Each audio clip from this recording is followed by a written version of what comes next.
Allahu Akbar, Allahu Akbar, Allahu Akbar, Allahu Akbar, Allahu Akbar, Allahu Akbar, Allahu Akbar, Allahu Akbar, Allahu Akbar, Allahu Akbar kabira, walhamdulillahi katsira, wa subhanallahi bukratan wa asila.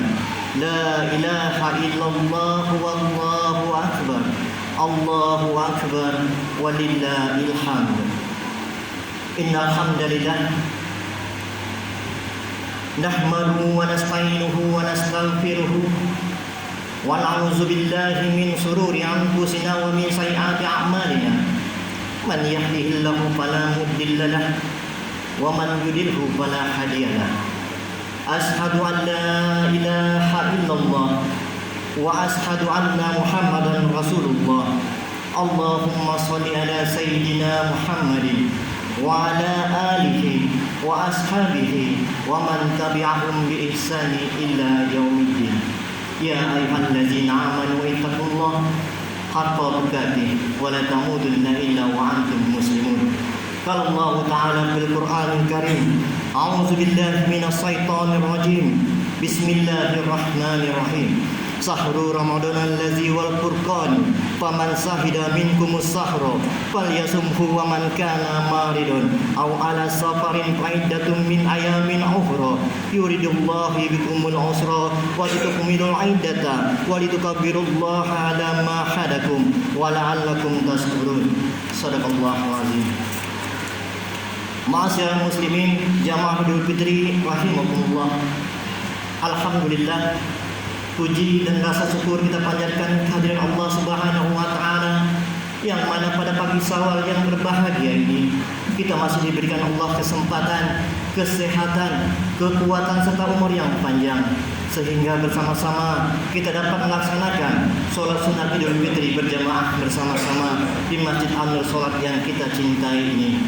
Salawat serta salam tak lupa kita limpahkan kepada junjungan alam Nabi besar Muhammad sallallahu alaihi wasallam dengan senantiasa melafazkan Allahumma shalli ala sayyidina Muhammad wa ala alihi sayyidina Muhammad. Jamaah Idul Fitri yang dimuliakan Allah, pada kesempatan yang mulia ini, pertama-tama izinkanlah khotib berwasiat kepada diri khotib pribadi khususnya dan kepada para jamaah pada umumnya.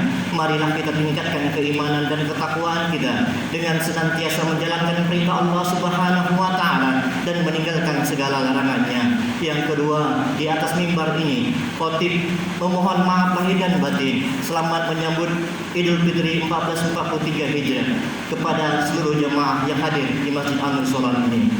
Jamaah Idul Fitri rahimakumullah, sejak terbenamnya matahari di sebelah barat hingga fajar menyingsing dari ufuk timur, suara takbir membesarkan asma Allah mulai menggema memenuhi angkasa alam raya sebagai pertanda bahwa kita sudah berada dalam suasana bahagia menyambut hari kemenangan, yaitu Idul Fitri 1443 Hijriah.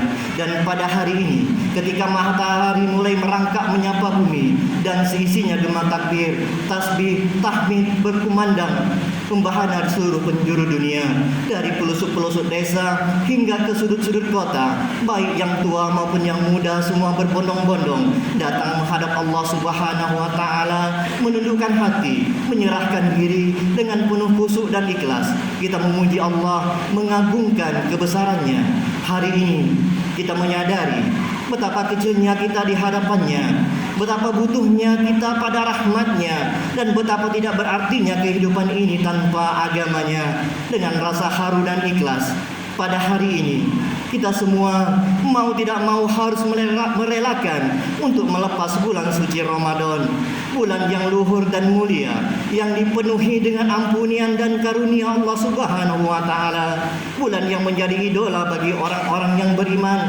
Kedatangannya ditunggu-tunggu, kepergiannya ditangisi dan disesali, ditunggu karena membuat hati terasa nyaman. Setelah sebulan penuh kita berkumpul dengan bulan idola itu, tidak sedikit peristiwa yang terjadi. Dari lubuk hati yang paling dalam, andaikan boleh diminta, akan muncul rengekan, Ramadan, janganlah engkau pergi, biarkan kami terus bersamamu. tanpa kita sadari. Penyesalan pun muncul dari dalam diri kita. Kenapa kita menyia-nyiakan kesempatan di bulan Ramadan kemarin? Padahal kita tidak tahu apakah nanti kita akan bertemu dengan bulan Ramadan tahun depan, atau jangan-jangan Ramadan kemarin adalah merupakan Ramadan terakhir bagi kita. Iza zubta halawat al-wasila la arabta murrat al-khati'ah. Jika engkau pernah merasakan nikmatnya bersatu, niscaya engkau akan merasakan pahitnya berpisah. Di sisi lain, ada di antara kita yang bersedih dan sangat bersedih mendengarkan alunan suara takbir, karena terbayang kampung halaman yang jauh. Terpintas dalam pikiran betapa ayah, betapa ibu, serta sanak saudara menunggu kedatangan mereka untuk berkumpul bersama keluarga. Mereka merantau meninggalkan ayah hanya karena pekerjaan. Mereka merantau meninggalkan ibu hanya karena suami atau istri. Oleh sebab itu, kapanpun orang tua menginginkanmu untuk pulang, maka pulanglah. Jangan siksa ibumu dengan kerinduan. Jangan pernah menyiksa ayahmu dengan kerinduan. Mereka sudah tersiksa melahirkan kita. Mereka sudah tersiksa membesarkan kita. Ada prinsip dari perantau tidak akan pulang kampung halaman menemui orang tua sebelum sukses.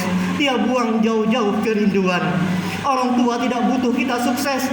Orang tua tidak butuh kita hebat. Sehebat apapun kita, dengan kesuksesan kita demi Allah, kita adalah anak kecil di hadapan orang tua.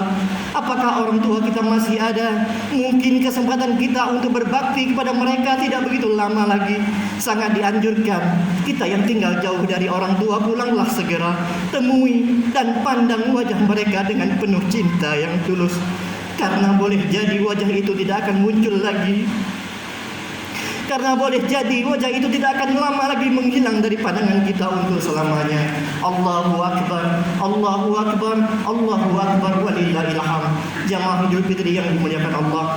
Al-Kisah, seorang lelaki yang datang kepada Rasulullah untuk mengadukan ayahnya yang menghabiskan uangnya tanpa meminta izin terlebih dulu kepadanya. Rasulullah SAW memanggil ayah pemuda itu ke hadapannya. Ketika lelaki jumbo itu datang tertatih-tatih bersandar pada tongkatnya, Rasulullah bertanya, "Betulkah engkau telah mengambil uang anakmu tanpa seizinnya?" Lelaki tua itu menjawab sambil menangis, "Wahai Nabi Allah, ketika aku kuat dan anakku lemah, ketika aku kaya dan anakku miskin, aku tidak membelanjakan uangku kecuali untuk memberi makan minum dia. Bahkan terkadang aku membiarkan diriku kelaparan asalkan dia bisa makan. Sekarang aku telah tua dan lemah, sementara anakku tumbuh kuat. Aku telah jatuh miskin, sementara anakku menjadi kaya. Dia mulai menyembunyikan uangnya dariku. Dahulu aku menyediakan makan untuknya, tapi sekarang dia hanya menyiapkan makanan hanya untuk dirinya. Aku tak pernah memperlakukannya seperti ini. Jika saja aku masih kuat dulu, wahai Rasul, aku masih akan merelakan uangku untuk dia." Ketika mendengar hal itu, Rasulullah jatuh berlinangan air matanya seperti untaian mutiara menimpa janggutnya yang suci. Kemudian Nabi bersabda, "Baiklah, demikian sabda Rasulullah. Habiskan seluruh uang anakmu sesuka hatimu dan sekehendakmu. Uang itu adalah milikmu. Anta wa maluka li abika." Al-hadis. Engkau dan seluruh hartamu adalah kepunyaan kedua orang tuamu. Kaum muslimin rahimahumullah, sadarkah kita suksesnya kita sekarang ini adalah karena doa dari orang tua? Kita hanya berikhtiar saja sementara doa dari keduanya sampai ke langit. Tetapi begitu sudah sukses, orang tua dilupakan seolah milik sendiri. Bersyukur kita jika kita masih memiliki orang tua. Urus dan jaga orang tua, jangan disia-siakan. Masih ada kesempatan yang Allah berikan. Jika kita masih mempunyai orang tua sudah renta, sakit, menyusahkan, menyebalkan, kotor dan seterusnya, jangan pernah mengeluh. Lihat sisi kebaikannya. Alhamdulillah ya Allah, kami diberikan kesempatan untuk mengurus orang tua, biar kami bisa berbakti kepada mereka. Karena walaupun dihitung balas budi orang tua sampai datang hari kiamat tak bakalan habis. Ibnu Umar suatu saat sedang tawaf dengan orang-orang Yaman. Ada seorang laki menggendong ibunya sambil bernyanyi, saya adalah tunggangan ibuku. Kalau tunggangan yang lain akan lari, saya tunggangan ibuku tak bakalan lari. Dia bertanya, wahai Ibnu Umar, apakah saya dengan tawaf keliling, ibu saya digendong dengan riang gembira, dengan senang dan ikhlas, sudahkah membalas kebaikan ibu saya? Ibnu Umar mengatakan, belum, walaupun satu helaan nafas ketika ibu melahirkan kita. Ibu, kalian semua pernah melahirkan anak-anak 1, 2, 3, bahkan 10 orang. Betapa kalian, Masya Allah, pertaruhkan hidup mati demi kami, anak-anakmu. Begitu kami lahir, alangkah senang hatimu. Engkau rela mengorbankan segalanya buat kami. Ketika kami lapar, tangan ibu yang menyuapi. Ketika kita haus, tangan ibu yang memberi minum. Ketika kita menangis, tangan ibu yang mengusap air mata. Ketika kita gembira, tangan ibu yang menanas syukur memeluk urat dengan derayan air mata. Ketika kita dilanda masalah, tangan ibu yang membelai duka. Namun ketika ibu sudah tua dan renta, ketika ibu sudah kelaparan, tiada tangan dari anak yang menyuapi.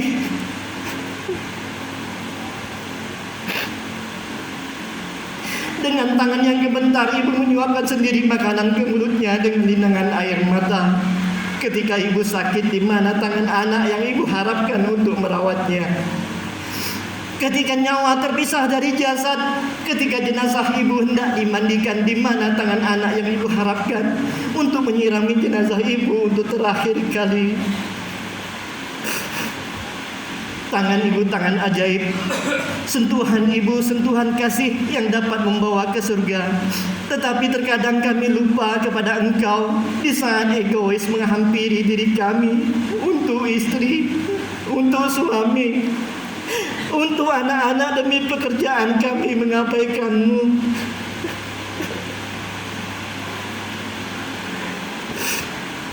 Ibu kita rela lapar agar kita bisa kenyang. Betapa banyak ibu menangis demi kita bisa bahagia. Ibu kita bergadang demi kita bisa hidup. Wahai ibu, ambillah jatah kami. Ambillah jatah kesehatan kami dan jangan engkau sakit. Ambillah bahagian istirahat kami agar engkau tidak lelah. Ambillah jatah senyum kami dan jangan engkau menangis. Ambillah kebahagiaan kami dan jangan sedih. Ambillah nyawa kami agar engkau panjang umur. Ibu adalah simbol cinta abadi yang tak akan pernah padam.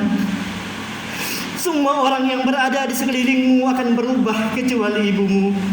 Semua orang yang ada di sekitarmu tatkala ada cobaan akan meninggalkanmu kecuali ibumu. Apakah kita tidak memperhatikan bagaimana Allah Subhanahu wa taala mengikat perintah untuk mengibadatinya dengan perintah berbakti kepada Allah, kepada orang tua? Allah ikat dua perintah tersebut dalam satu ayat. Antara berbakti kepada orang tua tidak bisa dipisahkan dengan beribadah kepada Allah. Antara beribadah kepada Allah tidak bisa dipisahkan dengan berbakti kepada orang tua. Yang pernah menyakiti hati orang tuanya, pernah meneteskan air mata mereka, maka ingatlah firman Allah, wala tasabanallaha ghafilan amma ya'malu zalimun. Jangan engkau menduga Allah lalai dari apa-apa yang telah diperbuat pada orang-orang zalim. Allah mencatatnya.